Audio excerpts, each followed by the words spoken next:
Similar to the Indiana-Ohio State game, I am shocked that this game has massive conference title implications and massive college football playoff implications. The winner keeps their hopes alive. The loser is most likely out as number 14 BYU travels to take on number 21 Arizona State. So welcome back to the Gridiron Expert, here to break down this massive Big 12 matchup between the Cougars and the Sun Devils. As always, please continue to like, comment, subscribe, share our videos, and of course, check out everything down in the description below. That includes our website, thegridironexpert.com, home of those exclusive expert picks, and our new holiday special that will give you every single bowl game pick, every single NFL playoff pick, and the final 4 weeks of the NFL regular season. All those picks for one low price, and it should be noted, we have hit at least 60% every single season when it comes to college football bowl games. So go sign up for those today. Again, the link for that down in the description below. So let's take a look at this game. You know, it's amazing what a year can do. It's amazing just the world of college football that we live in. BYU and Arizona State, two teams that finished with a losing record back in 2023. Two teams that many of us, including myself, kind of felt like those teams would be lucky and fortunate if they could just get to a bowl game this year. Now these two teams are in the thick of conference title contention. They are in the thick of the playoff race. It's shocking. No one really saw this coming. And you could say you did, but you didn't. There's no one saw these teams being as good as they are. We'll start with BYU. We'll start on the offensive side of the ball. This is a middle-of-the-pack offense for the Cougars, who just took their first loss of the year against Kansas at home and only mustered, 14 points in that game? They're averaging 397 yards per game, 234 through the air, 163 on the ground. Overall, BYU ranks 56 in total offense. Jake Retzloff has been really, really good at quarterback. Over 2,200 yards, 18 touchdowns, 8 interceptions. He has given the Cougars that consistency at the quarterback position that they really didn't have last year. Remember, BYU's offense last year was just atrocious. This year, they have improved exponentially, and a lot of that is due to the quarterback play from Retzloff. They have 4 players who have rushed for at least 100 yards, led by L.J. Martin's 501 yards. They have 2 extremely good wide receivers, Chase Roberts, who has nearly 700 yards on the year, and Darius Lassiter, who has nearly 600 yards on the year. This is a BYU team that is not very flashy offensively. They're not very explosive offensively, but they are balanced, they are consistent, they are efficient. And that is what helps you go on to win football games. It's still a team, too, that's averaging over 31 points per game. You know, you don't average that many points per game. You don't start 9-1, 6-1 in conference play if you've got a bad offense. You know, they're not great, but they are by no means bad. Arizona State, they are similar to BYU in the sense that they're kind of middle of the pack, 54th in the nation in total offense, averaging 399.4 yards per game, slightly better than that of BYU. 209 passing yards per game for the Sun Devils, led by Sam Leavitt, who is on fire right now. The stats as a whole don't look amazing, right? A little over 1,900 yards, 17 touchdowns, 4 interceptions, taking great care of the football. But if you look at what he's done over the last few weeks, it's phenomenal. His last 5 games, Leavitt has thrown for 14 touchdowns to just 2 interceptions and has 2 games in that stretch with at least 275 passing yards. So he is really putting the team on his back. He's really taking great care of the football, and he's giving this offense an extra element because for so long, and still is to an extent, this is an Arizona State team that wants to run the football, because why wouldn't you when you've got a guy like Cam Skattebo in your backfield? Skattebo over 1,000 yards on the year already, 11 rushing touchdowns, has 4 games where he has rushed for at least 150 yards. He has been the guy that really has put the team on his back all year long. He has been the best player on the offensive side of the ball for Arizona State all year long, and he will be the X factor for Arizona State on Saturday if this team is to beat BYU, improve to 9-2, and get one step closer to a conference championship game. Defensively, this is where it comes into both teams. Can Arizona State stop BYU's passing attack? Can BYU stop Cam Skattebo? That's the million-dollar question. We'll take a look at the Cougars. This is a team that ranks in the top 25 defensively in the entire nation. 21st overall, 315 yards per game is all they're giving up, but they're just 58th in the country against the run, allowing over 139 rushing yards per game. That is the concerning number. You're facing one of the best running backs in your conference on the road, by the way, and we know the desert is not an easy place to play. You're facing them on the road, suspect rushing defense, that doesn't line up very well. Before people go, well, 139 is not that bad.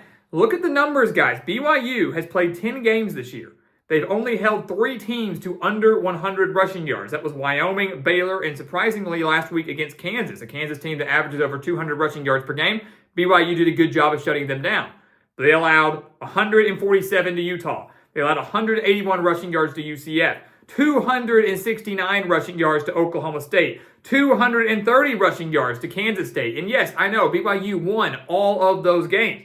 Although they barely beat Utah, some say shouldn't have beaten Utah. They barely beat Oklahoma State. Kansas State repeatedly shot themselves in the foot.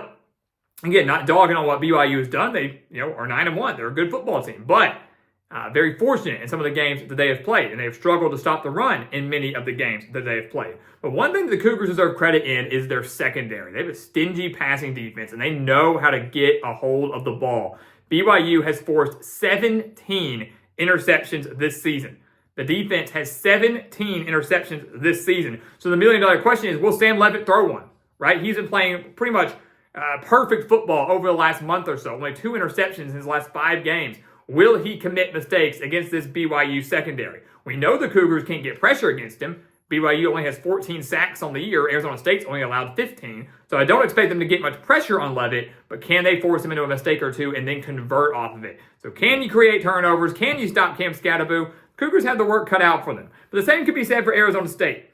I look at the Sun Devils, though, and the storyline for me for them is turnovers. We're talking about BYU, 17 interceptions, extremely impressive. Well, Arizona State's defense, turnovers have been the name of the game. It's been a major reason why they're sitting at 8-2 right now. They have forced 16 turnovers on the year. And I know that's nothing compared to just 17 interceptions. I mean, BYU has more interceptions than Arizona State has forced turnovers combined on the entire season. But they forced 3 turnovers in their massive upset win against Utah earlier in the year. They forced 3 turnovers last week in their massive dominant victory on the road against Kansas State. They have forced 5 total turnovers in their last 3 games, each of which they have won. The Sun Devils riding a 3-game winning streak coming into this game. The Cougars, meanwhile, have turned it over 14 times on the year, including 3 times in last week's loss twice last week to Kansas and last week's loss in Provo to the Jayhawks. Arizona State as a whole ranks 44th in total defense, 338.9 yards per game. That's all they're giving up, and they're 37th in the nation versus the run.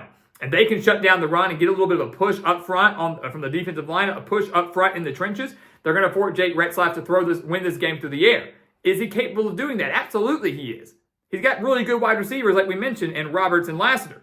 But making BYU one-dimensional is a recipe for them to lose.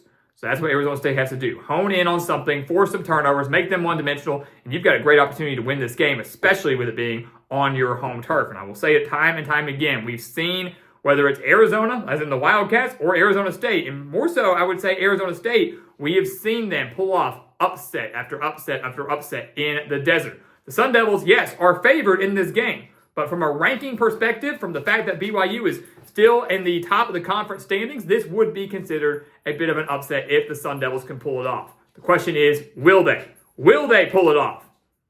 I say yes. I say yes, they will. Look, I like BYU a lot. Love what they're doing. They've been a heck of a story, but they have been a fortunate team. You could argue the Cougars should have at least 4 losses right now.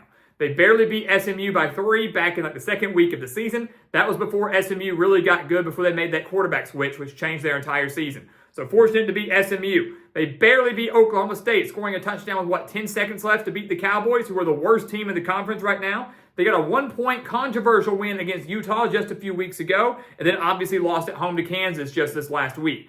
You could argue BYU is a 4-loss team right now. Instead, they're 9-1.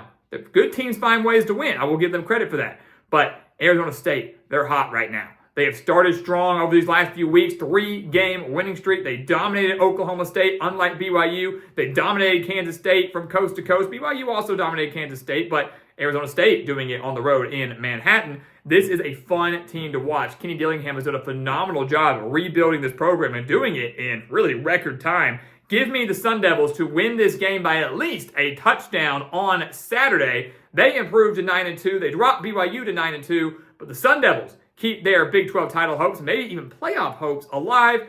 BYU's, unfortunately, more than likely coming to an end with this loss, barring any crazy scenarios that could happen in rivalry week. And again, never going to rule anything out in the world of college football, but I'm afraid that BYU's magical run and their hopes of making the college football playoff will come to an end on Saturday. So guys, as always, thank you so much for watching us here at the Gridiron Expert on YouTube. Make sure to continue to like, comment, subscribe, share our videos, and of course, check out everything down in the description below. That includes our website, thegridironexpert.com, home to those expert picks, home to that holiday special. Do not miss out on an opportunity to sign up for those. Again, the link for it down in the description below. And once again, as always, thank you so much for watching, and we'll see you next time right here on the Gridiron Expert.